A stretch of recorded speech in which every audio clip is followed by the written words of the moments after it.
मालूम कि किनकी माँ जीवित हैं और किन्होंने माँ को खो दिया, पर मेरा व्यक्तिगत मत यह है कि जिनकी माँ जीवित हैं, जिनके पिता जीवित हैं, वो दुनिया के सबसे संपन्न लोग हैं, वो दुनिया के सबसे अमीर लोग हैं, वो दुनिया के सबसे धनाढ्य लोग हैं।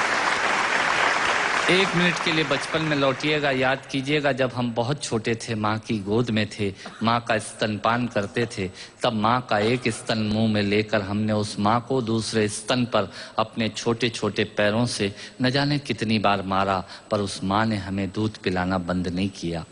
मित्रों, लात खाकर भोजन देने की शक्ति उस परमपिता परमेश्वर ने दुनिया में यदि किसी को दी है, वो सिर्फ माँ को दी है। माँ के अलावा ताकत किसी के पास नहीं है। मैं उस माँ की वंदना में कविता पढ़ता हूँ। याद कीजिएगा उन दिनों में जब हम चौके में रसोई में बैठकर खाना खाया करते थे और माँ खाना बनाती थी।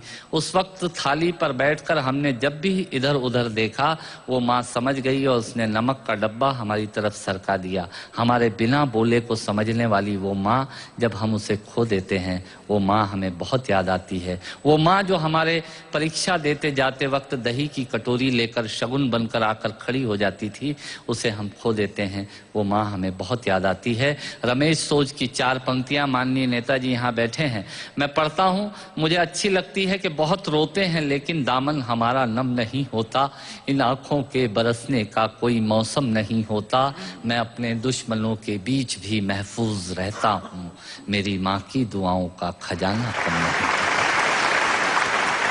स्वामीनाथ पांडे की 3 पंक्तियां सुनाता हूँ। स्वामीनाथ पांडे ने 3 पंक्तियों का उपन्यास लिखा। अमिताभ जी बैठे हैं, जया जी बैठी हैं। 3 पंक्तियों में पूरा उपन्यास लिख दिया उसने। लिखा, एक विधवा माँ थी, उसके 2 बेटे थे। एक बेटा नीचे वाले माले पर रहता था, दूसरा बेटा ऊपर वाले माले पर रहता था। विधवा माँ 15 दिन एक बेटे के यहाँ खाना खाती थी, विधवा माँ 15 दिन दूसरे बेटे के यहाँ खाना खाती थी। पर ये उस विधवा माँ का दुर्भाग्य था कि साल में जो महीने 31 दिनों के होते थे, उस एक दिन उस विधवा माँ को उपवास रखना पड़ता था।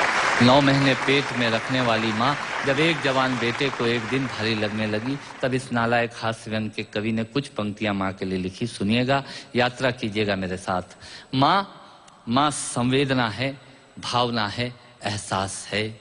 माँ संवेदना है, भावना है, एहसास है। माँ जीवन के फूलों में खुशबू का वास है। माँ रोते हुए बच्चे का खुशनुमा पलना है। माँ मरुथल में नदी या मीठा सा झरना है। माँ मरुथल में नदी या मीठा सा झरना है। माँ लोरी है, गीत है, प्यारी सी थाप है। माँ पूजा की थाली है, मंत्रों का जाप है। माँ आंखों का सिसकता हुआ किनारा है। माँ गालों पर पप्पी है, ममता की धारा है। माँ झुलसते दिनों में कोयल की बोली है। माँ मेहंदी है, कुमकुम है, सिंदूर है, रोली है। माँ कलम है, दवात है, स्याही है। माँ परमात्मा की स्वयं एक गवाही है।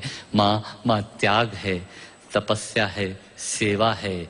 माँ फूंक से ठंडा किया हुआ कलेवा है। माँ अनुष्ठान है, साधना है, जीवन का हवन है। माँ जिंदगी के मोहल्ले में आत्मा का भवन है। माँ चूड़ी वाले हाथों के मजबूत कंधों का नाम है। माँ काशी है, काबा है और चारों धाम है।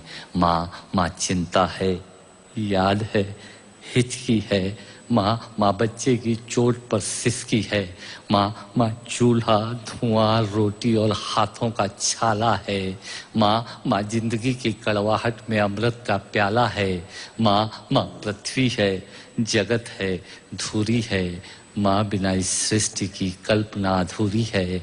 तो माँ की ये कथा अनादि है, ये अध्याय नहीं है, और माँ का जीवन में कोई पर्याय नहीं, और माँ का जीवन में कोई पर्याय नहीं है। तो माँ का महत्व दुनिया में कम हो नहीं सकता, और माँ जैसा दुनिया में कुछ हो नहीं सकता। माँ जैसा दुनिया में कुछ हो नहीं सकता। तो मैं कविता की ये पंक्तियाँ माँ के नाम करता हूँ। मैं दुनिया की सब माताओं को प्रणाम करता हूँ।